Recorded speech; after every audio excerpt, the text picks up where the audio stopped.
Hey knife fans, today I'm going to show you the latest addition to my collection, this bad boy.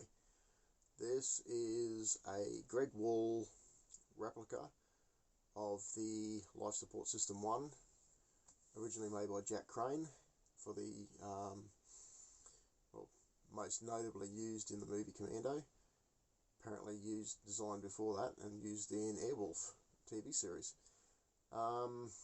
This thing is a beast. It is big, it is heavy. So, let's take a quick look at it. 9-inch blade and thick, 1/4 inch maybe. I've got some calipers. I don't have scales to weigh this thing, but I've got calipers. And it is thicker than 1/4 inch. It's 7.62 mil. The guard is 8 mil, and this is one huge knife. He's made it faithful to the Life Support System 1, where he's done the hollow handle and has a compass in the end. Not that you can see inside the handle, but it is hollow. It's kind of clever. He's used brass for the end cap instead of aluminium. It's still a non-ferrous metal, so it's not going to affect the compass, but it adds a little bit of weight. And I think with a knife like this, you do need a little bit of weight at the back end, because the blade is so bloody big and heavy. This knife is not balanced, so balancing point's probably, it's not too bad actually, considering. If I can find the balance point. Yeah, it's not too bad, considering I wouldn't certainly not going to throw this thing. I mean, even if it hits them with the handle, it's still going to kill them. It's that heavy. I'd say it's around 800 grams, which is like 2.2 pounds to the kilo or something. So you can do the math on that. It would be, in old school ounces, you're probably looking at 16 ounces. There's what, 12 ounces to the pound, and 2.2, yeah, whatever. I'm going to say it's around 700-800 grams, just guesswork. But yeah, it's one beastie knife. So super finished, happy with that. It's got his etch. If you can see it, you can get it on the camera. It's got his wall etch there. It does not have Life Support System 1 on the blade. The blade and the handle, the exposed part of the handle, is finished in a beautiful bead finish, and he's got this gorgeous polished edge on us, razor tip, and it is sharp. This thing, I was cutting up some paper today with it. It's great stuff. These teeth, man, are just something else, aren't they? They're deep, they're wide. Don't know what he's used. Has to be a CNC machine to cut that precise. But anyway, he has put the taper on him as well.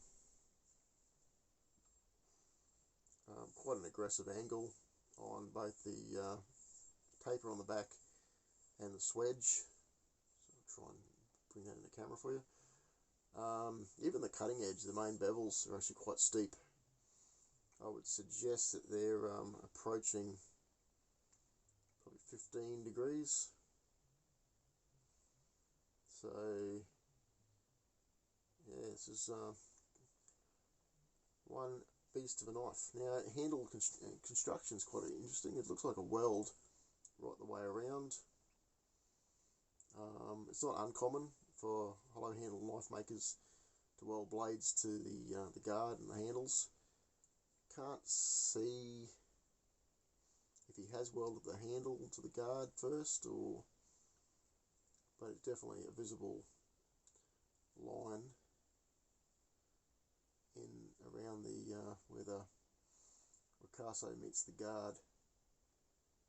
So yeah, interesting stuff. It does have epoxy inside the handle, so there must be some sort of extension tang that goes in. When you get knife construction like this, I mean, hollow handle or not, these don't break like your cheap ass survival knives that gave hollow handles such a bad name. This is, for all intents and purposes, this is a survival knife. It will keep you alive out in the bush. And you know, like as these I don't know, these people that baton with knives and throw knives, like really, I mean, if this is your one knife that you've got, look after the bloody thing. Don't wreck it. You know, so batoning, I mean, you really can't find small enough sticks to start a fire? Come on. You're in the bush. You can find sticks. You don't need to chop up a tree by hitting this thing through a big hunk of wood with another big hunk of wood. That's my thoughts on it anyway. I've got to say, in all the years I've been out with knives in the bush, I've batoned once, and then I had regret after it. I didn't break the knife. It was a little Gerber, LMF, and I don't even know what made me do it.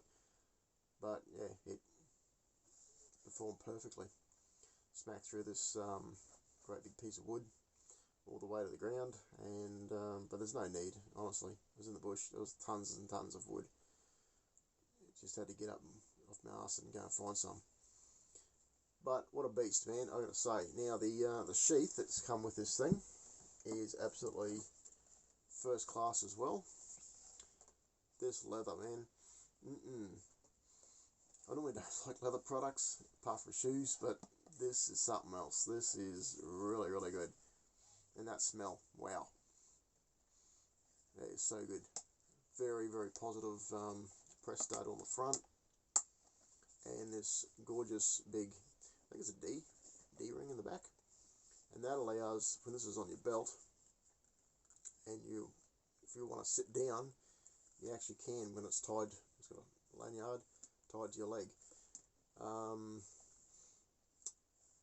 And then not dig you in the hip. Very, very clever design. This is based on Crane's original sheath design. It's interesting that he's put the retaining strap, across the spine and not the cutting edge, which is a good thing. So many knives you see with a retainer across the cutting edge side, and how many times would you eventually nick that with your blade as you're putting it away or taking it out? Yeah, this is first rate, man. This is great stuff. Stitched, looks like machine stitched, but really, really neatly stitched. Very, very good craftsmanship here. Very impressed with that. So I'll actually just show you what it looks like in the sheath.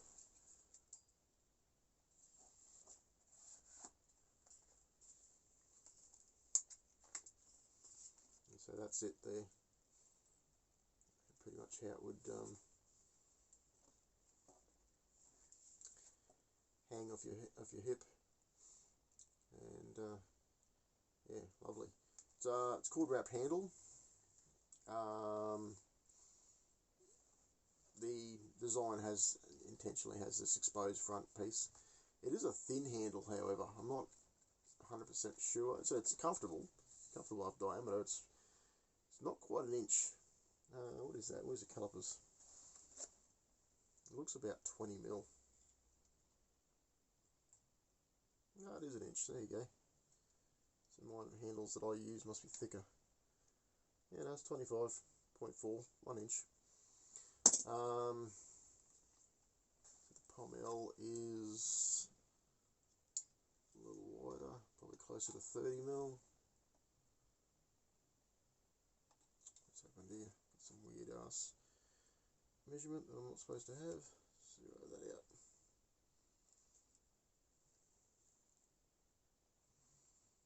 It's changed to some other.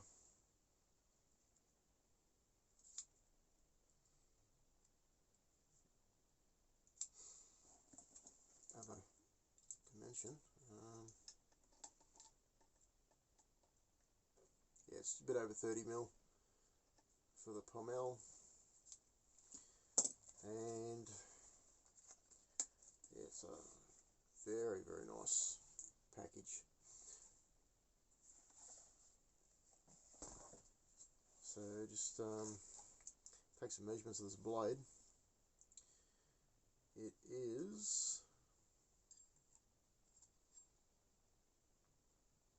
just under the 50mm, interesting, 48.